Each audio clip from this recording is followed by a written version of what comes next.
ოფიციალური განაცხადი გააკეთა. საქართველოს შიდა და გარე პრობლემების მოგვარებაზე ზრუნავწყებთან ერთად დღეიდან ხელახლა შეუძლებიან ზურაბ ნოღაიდელი, პეტრე მამრაძე, შოთა გონიძაძე და ედუარდ სურმანიძე. ნოღაიდელის პარტია, რომელსაც მოძრაობა სამართლიანი საქართველოსთვის ჰქვია, მომავალი არჩევნებისთვის აქტიურად მომზადება. არის დაგებულები და დაგებული ტერიტორიები, სადაც დანგრეული ეკონომიკა, შესაბამისად, ვხედავთ ჩვენს პარტიას, როგორ იცვლება, როგორ ინგრევა, შეიძლება ითქვას საქართველოს და როგორ იშლება ხელისუფლება. ჩვენი ამოცანა იმდენად ხელისუფლების ცვლილება და ხელისუფლებაში მოსვლა არ არის, რამდენადაც მომზადება ქვეყნის მარქსისტის კრიზისის პერიოდში.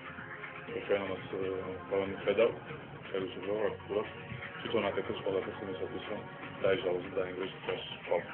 ვხედავთ სამწუხაროდ მთავრობა არათუ ახალწლად საქართველოს როგორც წევრი ოპოზიციის ოპოზიციური პარტიის მოწმობა არც შეიძლება შემოდგომაზე, როგორც ალბათ ოპოზიციური პარტიების დიდი ნაწილი, αλλά საერთოდ ვადის გასვლის შედეგად მაინც ხელისუფლების პარტიას არაპირებს. ზურაბ ნოღაიდელი დღეს ამბობს, რომ ქვეყანა გარდაუვალი პოლიტიკური და ეკონომიკური პრობლემების წინაშე აღმოჩნდება. ამ პრობლემების აღმასაყრელად ნოღაიდელი რიგითი წევრების გარდა საკუთარ პარტიაში ლიდერებსაც ეკადიჟება. პარტიის კარიერა არა მარტო რიგითი წევრებისთვის, არამედ ლიდერებისთვის და საერთოდ ყველაზე მთავარი საკითხი ფედერალურ შეგვიძლია ვისაუბროთ. ფინანსური სახელმწიფო შეიძლება ეს პარტიისთვის სახელმწიფო ჩვენ შევარჩიეთ, ეს არის მოძრაობა სამართლიანი საქართველოსთვის. სამართლიანობა არის ჩვენი საზოგადოების ყველაზე მთავარი მოთხოვნა დღეს და შესაბამისად ჩვენაც ამ შეკვეთას შევასრულებთ. ახალი პარტიის ძირითადი გზავნილი ქართულ-რუსული ურთიერთობების დარეგულირებაა. ზურაბ ნოღაიდელი ამბობს, რომ საქართველოს აუცილებლად უნდა დაიწყოს დიალოგი რუსეთთან და შეძლოს აფხაზეთთან და ოსეთთან შერიგება. მათ პარტიის წევრები თანხმობენ. ჩვენ უნდა შევძლოთ, აი ხასურს უნდა შევძლოთ დიალოგის დაწყება რუსეთთან. რაოდენად რთული. წარმოუდგენელი გვეჩვენებოდეს ეს დღეს, ვინაიდან მთელი მსოფლიო დღესაც ინტენსიურად ელაპარაკება რუსეთს, აწარმოებს მოლაპარაკებას რუსეთთან სხვადასხვა საკითხზე და ჩენჩები, უშუალო მეზობელი, რომლის ტერიტორია უკრებებულია 20% ტერიტორიის და თუ ჩვენ ეს დიალოგი ჩვენ შევძლებთ რომ გავაწყოთ, ეს განხორციელდება ძალიან სრულად. ეს შეიძლება გავხსნას და საკმაოდ სწრაფად ამაზე განხორციელების გაკეთება ჩვენი სახელმწიფოების დაკარგვით. გვარი მდგომარეობაში ვიდრე ვიყავით წუთში. ეს ძალიან საინტერესოა ეკონომიკა და ეკონომიკისადმი ამ გუნდის მიდგომა საქართველოში ნახავთ ალბათ. და რა თქმა უნდა ასევე ურთიერთობა მეზობლებთან. იმიტომ რომ ეს ყველაფერი საკმაოდ გადადგმულია, მოვიხოდე ამ ეტაპზე. ახალი პარტიის პირველი პირები კვირაში ერთხელ პარტიის პროგრამის ძირითად ასპექტებს მოსახლეობას გააცხადებენ. ისინი ასევე საქართველოს მასშტაბის კონფერენციებს ჩაატარებენ. პირველი კონფერენცია 14 დეკემბერს აჭარაში გაიმართება. მოძრაობა სამართლიანი საქართველოს წვრილობას ზურაბ ნოღაიდელი გაზაფხულზე იხმარს. ქიბარხალოში მაღალი პოლიტიკური თანამდებობის პირების წინააღმდეგ სიცხვის სამართლის საქმის აღძრას მოითხოვს. ამის შესახებ დღეს სახალხო დამცველის ოფისში მოძრაობა ერთიანი საქართველოსთვის გენერალურმა მდივანმა ეკა ბესელიამ და ხალვაშის ადვოკატმა მაკა ბერაიამ განაცხადეს. საქმე ტელეკომპანია რუსთავი 2 საგამძეში ხალვაშის საკუთრებაში არსებული წილების ჩამორთმევას ეხება. ტელეკომპანიების ყოფილი მესაკუთრე აქციების გასცემაში პირადად პრეზიდენტ მიხაილ სააკაშვილის თბილისის მერ გიგი უგულავას, ყოფილ გენერალურ პროკურორს, ამჟამად იუსტიციის მინისტრი ზურაბ ადეიშვილს და შინაგან საქმეთა მინისტრს დანაშაულებს. ბესელიას განცხადებით ირაკლი ოქრუაშვილის მეგობარი ქიბარხალვაში რუსთავი 2 78%-იან წილს, ხოლო მზის 22%-იან წილს ფლობდა, თუმცა მას შემდეგ რაც ოქრუაშვილმა თანამდებობა დატოვა, ხალვაშ ტელეკომპანიებში კუთვნილი წილები მუხარით ჩამოასვეს.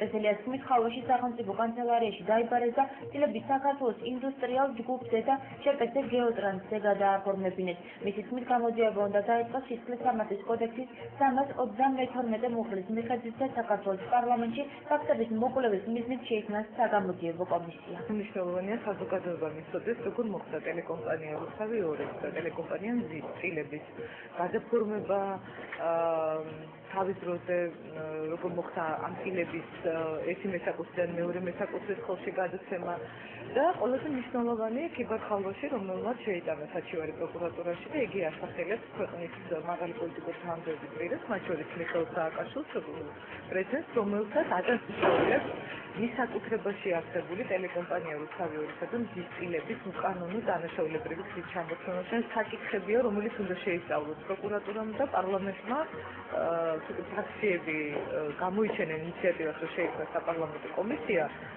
საგამოძიებო კომისია უბრალოდ ამასთან დაკავშირებით, რომელიც შეისწავლის ყველა ამ ფაქტს და მიუვას ეს იქნება ძალიან მნიშვნელოვანი. ბაღათული დასის ლიდერი სამშენებლო ბიზნესის დანგრევაში ეროვნულ ბანკს ადანაშაულებს. Გენდი ბაღათულის განცხადებით ეროვნულმა ბანკმა კომერციული ბანკებს რეკომენდაცია მისცა, რომ დეველოპერულ კომპანიებზე შეცდით გასცემა მიმდინარე ლიმიტის ფარგლებში აწარმოოს. ბაღათულის ინფორმაციით კომერციული ბანკების ეს აღარ გასცემელი მიზეზით, რომ დეველოპერებისათვის გასაცემი ლიმიტი ამოწურვია. ბაღათულის მტკიცებით ამის გამო 50,000-ზე მეტი ოჯახი უმუშევარი დარჩება. დეპუტატის საკითხის გაინტერესებით და საგანგებო ზომების მიღების თხოვნით პრეზიდენტ, პრემიერ-მინისტრ და პარლამენტის თავმჯდომარეს მიმართა. გამოსავალებს ძალიან მარტივი უნდა მოისმოს გაუკონებლის რეკომენდაცია და აი ამ დარგის გადასარჩენა დაახლოებით 200 მილიონამდე საკრედიტო რესურსი, ეს ძალიან მცირე სახლა, 200 მილიონამდე საკრედიტო რესურსი გადაარჩენ ავდარ მთლიანად და მისცემს საშუალებას დარგის განვითარებას. უმრავლესობა 2009 წლის ბიუჯეტის პროექტით კმაყოფილია და მას პლენარულ სხდომაზე მხარს დაუჭერს. ბიუჯეტის პროექტი უმრავლესობა მთავრობასთან ერთად კიდევ ერთხელ განიხილა. დეპუტატების განცხადებით მთავრობამ გაითვალისწინა უმრავლესობის შენიშვნები. 2009 წლის ბიუჯეტი 6 მილიარდზე მეტი შეადგენს. პარლამენტი პირველი მოსმენის სავარაუდოდ დეკემბრის შუა რიცხვებში მიიღებს. სოციალური დახმარების ზრდა და მესამე არის ინფრასტრუქტურის პროექტების ზრდა, ესეც ძირითადად დონორების ფულზე თანხებზე გამომდინარე. ანუ ჩვენ გვინდა რომ რაც მეტი სამუშაო ადგილი შევქოთ ინფრასტრუქტურის პროექტებით, გარდა ამისა ყველაზე ღარიბ მოსახლეობებს ჩვენ საზოგადოებაზე დავეხმაროთ უფრო მეტად. ძირითადად მაჩვენებლები გავლილია, პრობლემა დიდი სავარექნება და დასრულებულია ძირითადად მაჩვენებლებზე. ეს პროცესი დასრულდება, ყოველთვის რო გამოვიდეს პლენარულ სხდომაზე. მთავრობა მიაფიქრა, რომ დღეს კიდევ 4 კომპანიას გამოუყოს. კომპანიებში და ქართულში მდებარეობს და ისინი რუსული აგრესიის შედეგად აზარალდნენ. პროექტის დღეს ეკონომიკის მინისტრმა ეკაშა რაშიდემ წარადგინა. პროექტების სულ საერთო ჯამში 600,000 ლარი გაიცა.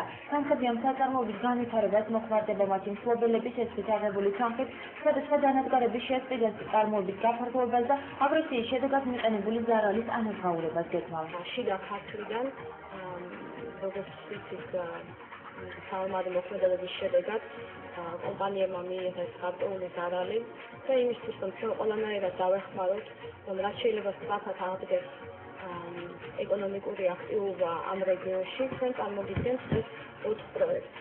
საერთო ჯამში ეს პროექტები წარმოადგენს 600,000 ლარამდე სეს. აშენებული გვაქვს ჩვენი საწარმოს ეზოშივე შენობა ნაგებობა, რომელშიც უნდა გაგვიწევსებინა საკუთრებულ წარმოებას. ვერ გავუმართეთ იმის გამო, რომ მოხდა ემბარგო რუსეთთან და ღვინის ექსპორტი გაგვიჩერდა. მთავრობას მიმართეთ ახლა იაფის შესხის მოთხოვნით და გამოგვიყეს 250,000 ლარი მანქანა დანადგარების შესაძლებლად. ეროვნულ დემოკრატიული პარტიის ყოფილი თავმჯდომარის გიორგი ჭანტურიას გარდაცვალებიდან 14 წელი გავიდა. გიორგი ჭანტურია 1994 წლის დეკემბერს საკუთარ სახლთან მანქანაში ჩათვლილეს. დღეს მის საფლავთან მეგობრები, ოჯახის წევრები და ეროვნულ დემოკრატიული პარტიის ლიდერები იყვნენ შეკრებილნი. გიორგი ჭანტურიას საფლავთან ყოველწელს მისი სულის მოსახსენებელი პანაშვიდი იმართება. გიორგი ჭანტურია იყო დიდი პოლიტიკოსი.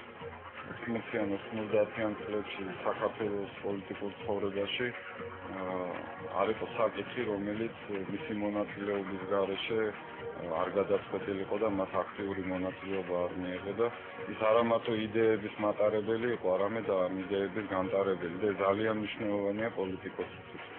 მით უმეტეს თუ გავითვალისწინებთ, თუ რა საკითხის იყო, ანუ ახალგაზრდა იყო. შეკრებილები ვართ ეროვნულ დემოკრატიული პარტიის წევრები, მეგობრები, ოჯახის წევრები, ეს ყოველწლიურად ჩვენი 14 წელი აქტივობების მოგესალმება 14 წლის წინ მოკლეს გიორგი ჭანტურია, ეს იყო პოლიტიკური ტერორი, მოკლეს საქართველოს ფინანსებული ადამიანი, ესროლეს დემოკრატიას, ესროლეს ეროვნულობას, იმიტომ რომ ეს იყო კაცი, რომელსაც ჭეშმარიტად ცურდა საქართველოს რეალური დამოუკიდებლობა ინვალიდთა საერთაშორისო დღესთან დაკავშირებით პარლამენტში დღეს ინვალიდებისთვის საზეიმო მიღება გაიმართა. მიღების ორგანიზატორი ვიცე-სპიკერი დიდი წერეთელი იყო. საზეიმო მიღებას საქართველოში აკრედიტებული დიპლომატიური კორპუსის წარმომადგენლებიც ეძებდნენ. ყველაზე მთავარია განწყობა და ისეთი გარემო შექმნა, განწყობა საზოგადოებისას მომობ, ისეთი გარემო შექმნა, რომელიც მიცემს მათ საშუალებას ისარგებლონ თანაბრად ყველა იმ